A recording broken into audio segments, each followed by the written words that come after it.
5 million good manufacturing jobs overseas to build up China and Mexico. And some came here. No, what they did was they brought in millions and millions of illegal migrants to compete with the jobs that remained here.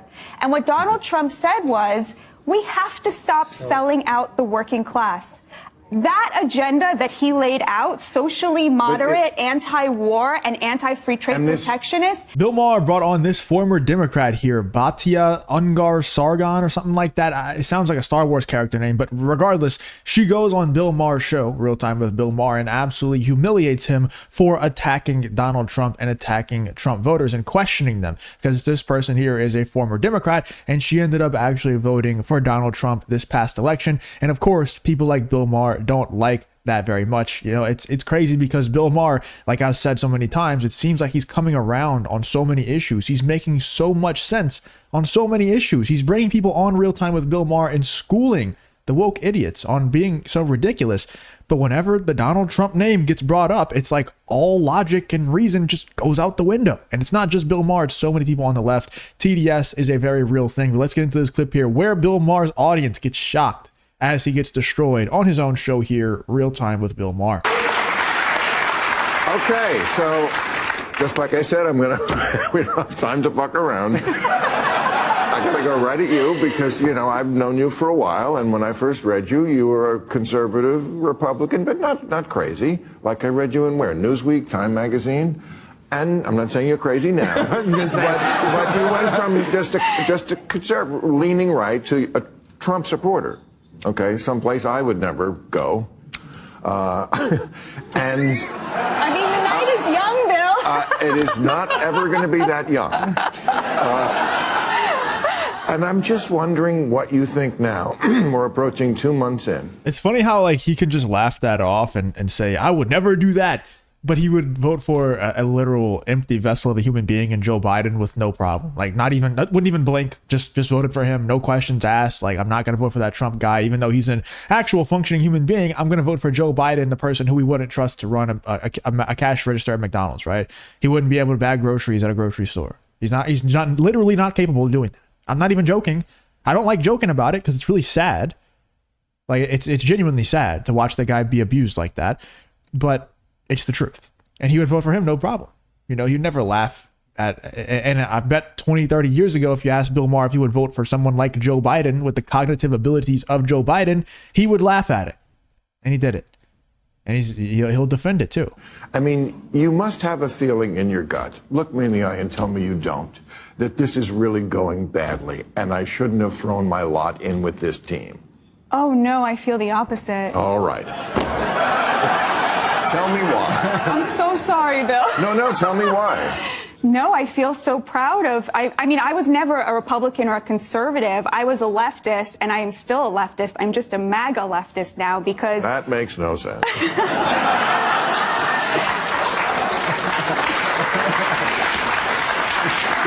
would you like me to explain? Please do, yes, please.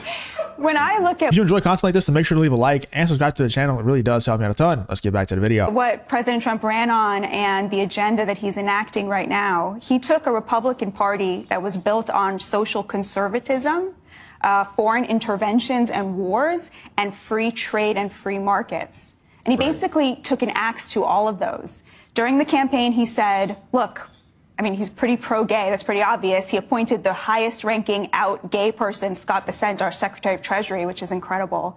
And he sidelined the pro-life wing of his party. He has changed the party, for sure. Okay, so he believes abortion should be legal for 12 weeks. But free trade, on foreign intervention, he's anti-war. He's trying to bring it to an end to all of these wars, okay? By surrendering, but yes. Okay. He's not surrendering any war. We're not in war. What do you mean by surrendering? What does that even mean? Somebody tell me in the comments. Am I stupid? Am I going crazy? What war are we surrendering? We're not at war with Russia. I mean, we kind of are, but we shouldn't be. We're not surrendering. We can't surrender. It's not a war between us and Russia. We can't surrender the war. It's up to Ukraine to surrender or get slaughtered whenever U.S. pulls out.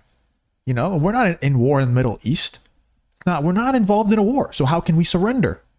It's up to them. What do they want to do? And I don't know, man. It it really mind boggles me how, and look, a lot of people probably heard the fact that this lady just said that she's a Democrat or a MAGA leftist. And they're like, oh, that's ridiculous. That doesn't exist. It kind of does. Like she said, Donald Trump has changed the party a whole lot. And this is what I've criticized Trump on for the longest time. But you're not, I mean, around here, you're not allowed to criticize Trump, right? You say one bad thing about Trump and everybody loses their minds in the comments. Like at sometimes I genuinely do think it's a cult because you can't criticize the guy at all. Like if you talk about the fact that he ran on mass deportations and we're deporting people slower than Obama, I mean, what are we doing? Like, I can't even criticize him for that. Every time I say that, they're like, give him time, give him time. It's only been a couple months. Dude, we only have 4 years. He can't run for a second term this time. He can't. We got 4 years. We got to get on this, you know, if we're going to do anything. And then also a big issue of mine is the abortion issue. And Donald Trump has said over and over again, if a national abortion ban came to his desk, he would not sign off on it. He would not want that to happen. He doesn't want a national abortion ban. He is not pro-life, right? He's not people are going to get so mad that I said that, but he's not pro-life. Like that's not pro-life, not a pro-life stance. And I am, you know, I think abortion is evil in all senses, everywhere. It's evil across the board. I think it should be banned nationally. And so I don't like that. But that it's a leftist take, right? Like you can be a MAGA leftist now because of what Donald Trump, like his stances on those different issues. The gay thing that she also brought up, another good point. So you might think it's ridiculous. It's really not that ridiculous. Let's see what Bill Maher has to say. That is one way to end the war. Well, you know, he's on the other side of another party that is quite pro-war and wants to keep the war going, right? But let me just get to the third point. And the third point is, and he's not free trade. He does not believe in free trade. He looked at our destroyed manufacturing base. He looked at the downwardly mobile working class. He looked at the fact that working class Americans can no longer afford the American dream. And he looked at why that was, which was there was a handshake agreement between both parties that we should somehow have free trade, which resulted in shipping 5 million good manufacturing jobs overseas to build up China and Mexico. And some came here. No, what they did was they brought in millions and millions of illegal migrants to compete with the jobs that remained here. And what Donald Trump said was, we have to stop selling out the working class. That agenda that he laid out, socially moderate, anti-war, and anti-free trade protectionist, that is a leftist Sam, I agenda. will bring you in, I swear to God. I mean, I don't know if it's an entirely leftist agenda. I don't know if anti-war is a leftist agenda. I don't know if it's a right-wing agenda either. You know, I think that is just kind of an establishment agenda, and then the people who are anti-war are just the anti-establishment, right? The other side of the establishment, the anti-establishment people. I don't think this is a right-wing versus left-wing thing. I think it's just politicians that like to profit off of war want more war, and politicians that don't think it's right to profit off of war don't want war. You know, I think it's as simple as that. It's not really a right-wing versus left-wing issue.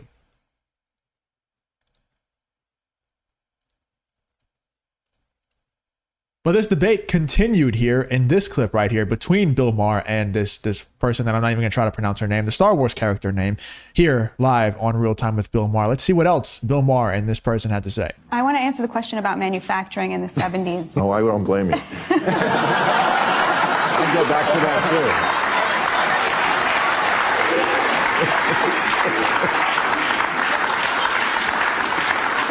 The reason people want to go back to the 70s is in the 70s, the largest share of our GDP was in the middle class. And that was not separate from the fact that 25% of our economy was in manufacturing. Right, the largest share of our... Oh, by the way, I'm just going to throw this out there. I know it's going to piss people off, and I kind of like to do that. It's kind of fun. It's funny that this person claims to be anti-war, and then she's wearing that on her neck, right? She's wearing that necklace. I just find that pretty funny. For GDP. Was in the middle class, the biggest chunk. The middle class, people who were middle income. Most of what was produced came from the middle, and now it comes from what? The rich. Now, the top 20% controls over 50% of the GDP. Our economy was an upward funnel of wealth, and the largest share, which used to be in manufacturing, which gave a lot of working class people a middle class standard of living, now the largest share is in real estate and finance, meaning that asset-rich Americans are controlling over 50% of the GDP, and they have left the working class out of all of that prosperity that was generated. That manufacturing is still being done. It's just being done in other countries. It is still for wages we will not work for. That's exactly right. You're right, Bill. That's what the tariffs are for. They are to make American workers more competitive in the global market. Why are we accepting that there should be a race to the bottom? You know, China, what is its competitive advantage over us? It's that it pays slave wages. Why should we? I mean, she's spitting right now, man. Like, you know, you guys know I don't really agree with leftists very often. It's rare. This is not a typical leftist take. This is more like the Anna Kasparian / Cenk Uygur type of leftist take right here. Like this is like common sense stuff. And I mean, as much progress as Bill Maher has made, him and his audience still can't agree on just common sense points like this, man. It's crazy, but she's spitting.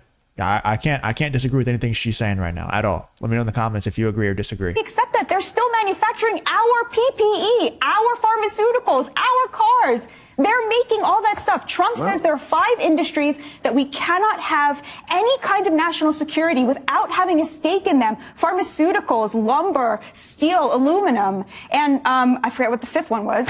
But these are really important that we have a stake in the manufacturing of the things that we need as a nation so that when China decides that it wants to go to war against us, we're not relying on them for steel and aluminum in order to fight them. Okay, well, at least that's an answer. I mean, dude, how can you not agree with that? It's funny how the Bill Maher's audience here went from like laughing, gasping, and scoffing at what she was saying into applauding.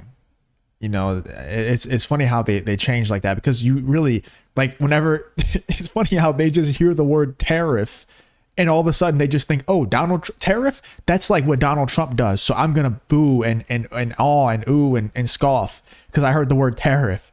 And then once she explains what the tariffs are actually doing, what they're doing for the United States and what they're doing for the people in America, now they're applauding 30 seconds later. These people are just all NPCs, man. Let me know in the comments what you guys think about this girl, Batia Ungar Sargon, the Star Wars character, going on real time with Bill Maher and absolutely humiliating him in front of this live audience. And let me know in the comments, do you agree with Bill Maher or do you agree more with his guest here? Let me know.